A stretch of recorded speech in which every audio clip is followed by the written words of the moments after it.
Okay, Galatians chapter 4, Paul's going to pick up where we left off in chapter 3. He's going to continue talking about sons and heirs. Remember, we're talking about freedom that we have in Christ. He's trying to tell the Galatians, you have freedom because you're sons of God now.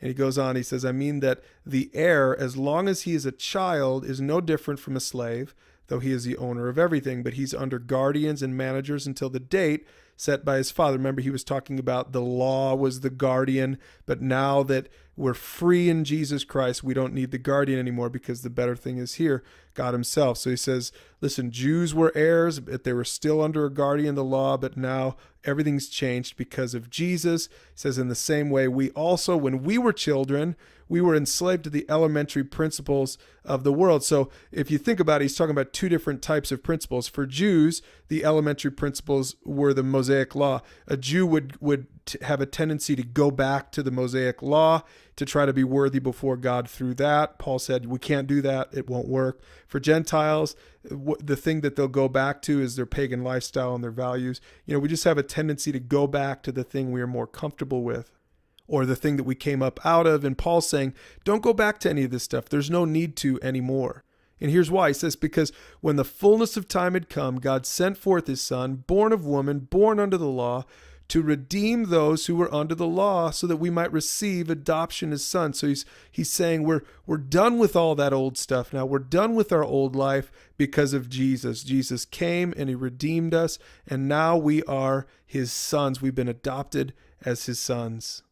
And he's saying this has been planned all along. God knew this was going to happen from the very beginning, and finally this time has come. And when he's talking about adoption in Roman culture, a lot of times a wealthy person, if he had no sons, he would adopt an adult son so that that person could be the heir to his fortune. And that's kind of the image that Paul's trying to conjure up for the Galatians. He's saying, listen, especially for the Gentiles, he's saying, you guys have been adopted into the family of God, and look at the benefits you've received because of it. In fact, he said in verse 6, and because you're sons, God has sent the Spirit of his Son into our hearts, and it cries, Abba, Father. So you are no longer a slave, but a son, and if a son, then you're an heir through God. So one of the things we inherit, one of the benefits of being a child of God, is we have the Spirit in our hearts, the Spirit of God. Paul had already talked a little bit about this in Romans chapter 8. Again, speaking to a bunch of Gentiles, Romans, he says, so then, brothers, we're debtors not to the flesh to live according to the flesh. But he says, for you did not receive the spirit of slavery to fall back into fear, but you have received the Spirit of adoption as sons, by whom we cry, Abba, Father. And then he says this, the Spirit bears witness with our spirit that we are children of God.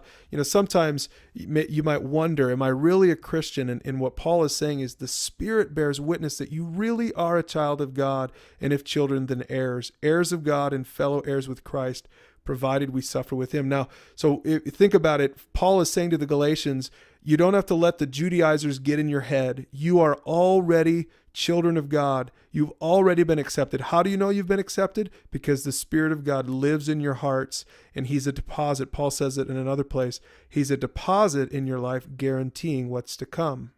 So Paul says, live in that freedom that you have by the Spirit.